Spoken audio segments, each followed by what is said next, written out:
I have a German friend, or several German friends, and we met at the German coffee group, and I wanted to keep my language skills going. And she said, "Oh, I'm actually going to this weaving wānanga at the weekend." And I said, "Wow, that sounds pretty interesting."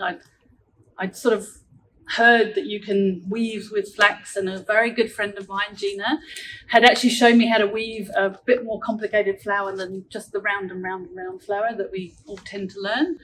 And so this is actually the first wānanga in October 2010. And I was just having a joke with a weaver friend of mine, the same weaver friend, Elke, that you can tell I'm a beginner weaver because I've got beautiful nails and all my nail polish is looking really good. So that was kind of my starting point, and I've been going to these wānanga pretty much 3 or 4 times a year, plus other weaving wānanga.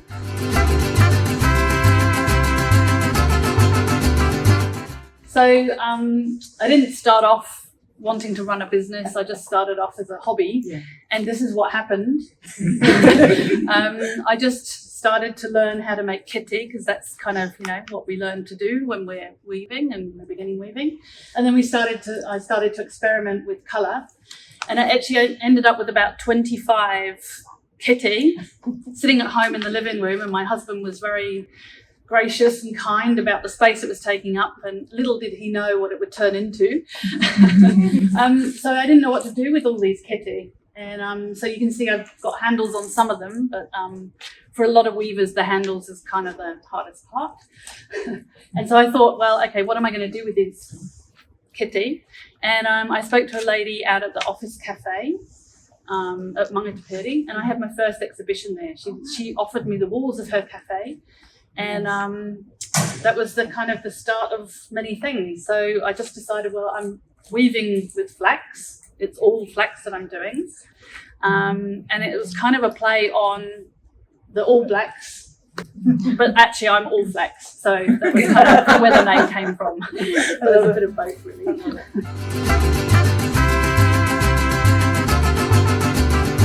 I thought I'd just show you a few photographs of my some recent pieces that I do. Right. So I kind of went from making kete to what I do today, and I like to have an experiment and have a play. And this is just some of my recent work. This is called the vegan rodeo because there's no bones in this work at all, but it looks like a cow's head. That's up in Kohu. This one. This is a recent commission for the New Zealand High Commissioner to Tonga that I made. So I tend to sort of get a lot of requests, which is really great. And I love sort of brainstorming and coming up with something that's very specific. So that's dyed 3 different colours. It's to represent the ocean, of course, because she's the Commissioner to Tonga. Another commission that I did quickly for a perfume company in Auckland. And it's quite a tricky thing to get everything looking the same. Yes. I like letting the Harakeke do what it wants to do, a little bit in my work. So it was kind of a bit of a challenge for the Harakeke and for me to get it looking the same. Thanks. This is so I actually do a little bit of clay as well. There's a big kiwi egg in there that I made that was sold recently. Another one. This is a recent commission for Matariki. Went down to the New Zealand Governor General. They were having a big event down at Government House, and that's again something that they wanted for their tables. This again was for an opening of a big renovation in Sylvia Park. The big shopping mall down there, and it's actually 5 meters long, and they just wanted to cut it in half. So I made it. They paid me. They cut it in half. That was it. There was the ribbon to open that. Oh, they better pay you well for that. It's all about learning to let go.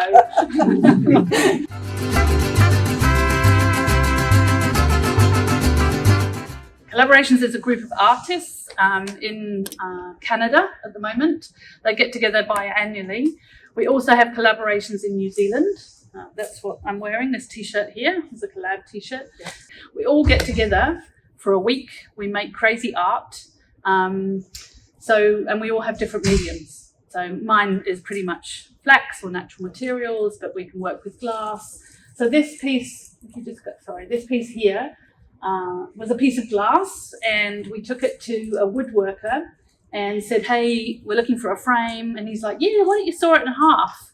We're like, okay, let's saw it in half. And then, so the flax weaving is the black edge around the outside, and then somebody did the burning of the, so it's basically, there's about 6 or 7 people. So you saw the glass in half? Yes, the Wow, glass is okay. sawn in half. I haven't seen that piece before, so I have to ask. Yeah, so this is a piece that we did in Emma. Okay. Just recently. Cool. Let's see what comes up next. These are some more pieces, some more glass pieces. Again, there's probably about, on the left-hand side, there's probably about 7 people that worked on this piece. Somebody made the glass, somebody screen printed on the glass, somebody did the beads, I did the fibre, somebody else did the material. Right. So collab is all about not having any preconceived ideas. You just go there and you pick up something off the table, and somebody will say, hey, that looks great, let's make it into a snake with a metal head, and we'll mount it on a table top somehow and put bells on it.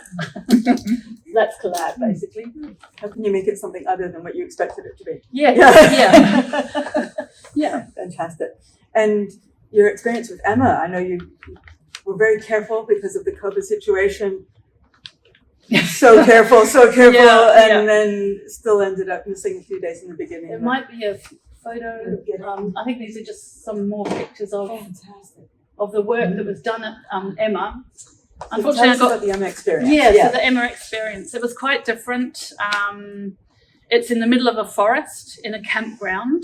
It's a place where they normally have music festivals. And there's sort of an area for metal, an area for wood, an area for, fibre, all sorts of things. And it's in the middle of the forest. So there's only us and thousands of mosquitoes and potentially a few bears. And so on the second day of collab, unfortunately, I got COVID, which meant that I had to isolate. In the camp, I was reliant on my COVID artist friends that I just made in the first 2 days to feed me, so I didn't starve. And after the second or third day, on the third day, they actually brought out all of my, bits and pieces and my materials, and they set me up on a table.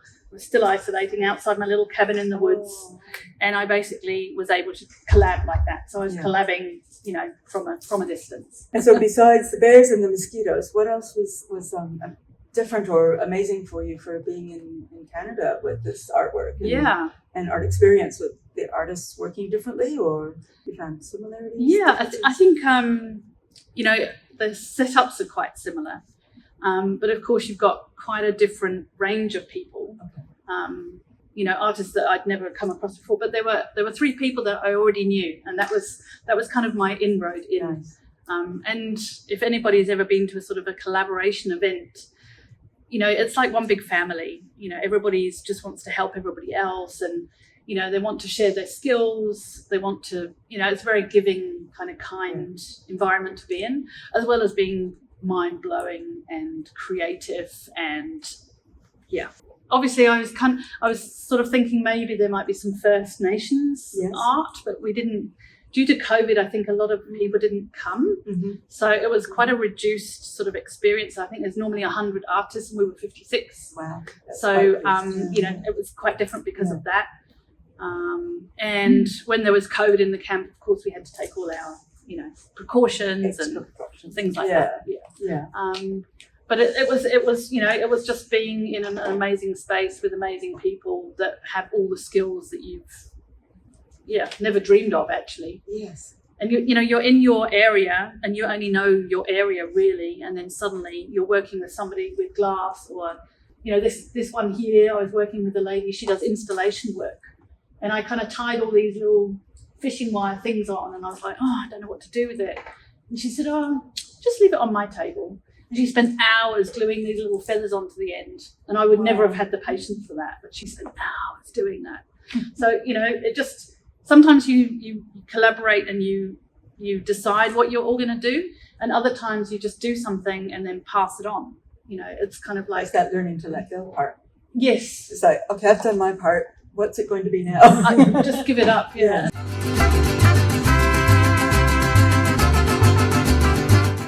Basically 4 years ago, that was the time that I got the original invite to be a resource So you were artist. invited by Emma to come to Canada? Yes, because a lady who she goes to Emma all the time. She lives in Saskatoon. She is also a fibre artist, and she does a lot of eco printing and things like that.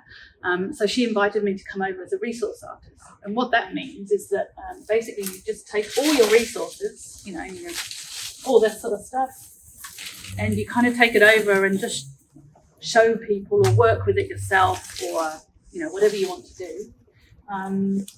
But 4 years ago I was invited, and of course the big sea came along and everything was cancelled and all the flights were cancelled and we lost money on this trip and blah, blah, blah. And so when it came around again this time, it was quite short notice in the end. And I was kind of like, oh, you know, how can I get a little bit of support, a little bit of backup? And I hadn't really sort of had much dealings with Creative Northland beforehand, but you know, I see all the posts on Facebook and I'm kind of like, well, how can I get on that train? And so I spoke to Olivia and she was really kind and we had a chat and discussed what it was, you know, what I was going to do. Had to come up with a budget, you know, what was my budget, and what did I want to get out of it? Why was I going? Right. What were my goals, my developmental goals? And so I sort of submitted that, and then I was very happy to know that I was going to be supported in the end, which was great. So I went off with a big jolly backpack full.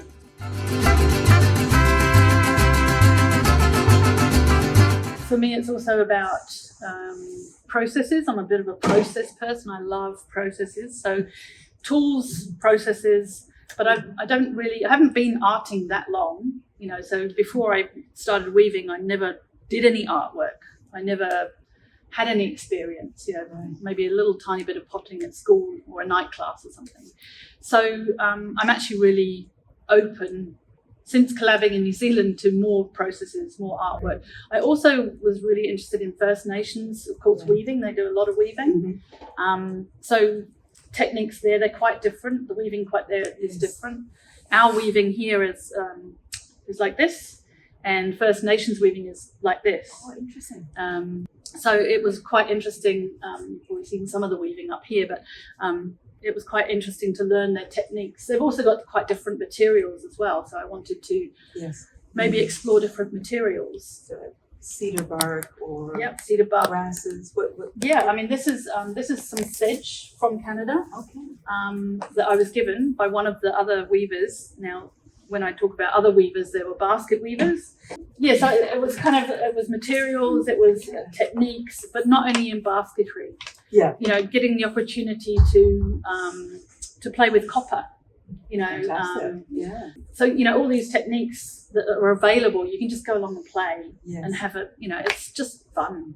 I mean, who doesn't want to do that? Spend all your time just having to play. It's like I'm 4 years old again and there's a big sand pit in front of me, you know, and I'm all these experts in their own fields having a play and you get to play with them. And you know, and that's part of it too, sharing and giving over your knowledge as well, you know, taking these materials to them and seeing what they can do with it. You know, maybe they want to do something completely different. Which is, you know, quite fascinating. And also something interesting, you know, any weaver will sort of say, oh, you know, when you go to an event like this, people go, oh, it's just weaving. They often see it as kind of like an embellishment. It's just, oh, can you put a little bit of muka, which is, you know, the fibre. Can you put a little bit of muka on this? The way that we worked through Emma and with the other weavers as well, it really elevated the whole medium, actually. You know, people were really surprised at what we could do. And it sort of creates, again, that will have ripple effects for them to go, oh, maybe I can think about doing something different. Different thoughts going forward. Exactly.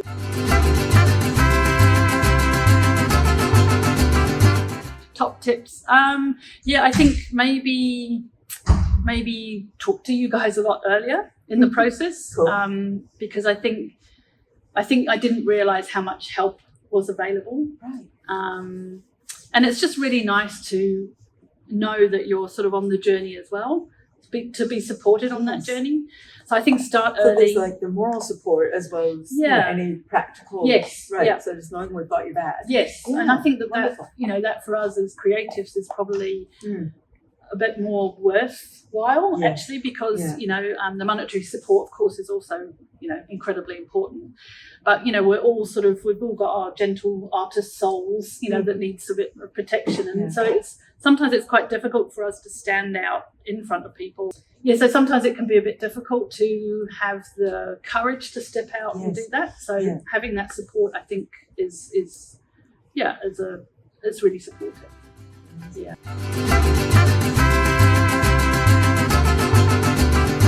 So basically, I've got some exhibitions coming up, which is quite exciting. Yeah. You can also buy some of my work in the Batch, Rayburn House plug, down at the Town Basin, in Kohu up in the Hokianga. There's a gallery up there. They stock quite a few of my one-off pieces, which is really nice. And also in December, Raywin and Luce and I are going to do the Toy Box, which is actually a sort of a pop-up gallery, and we're going to be there for a week. Yeah. And we're going to be selling all of our wonderful creations.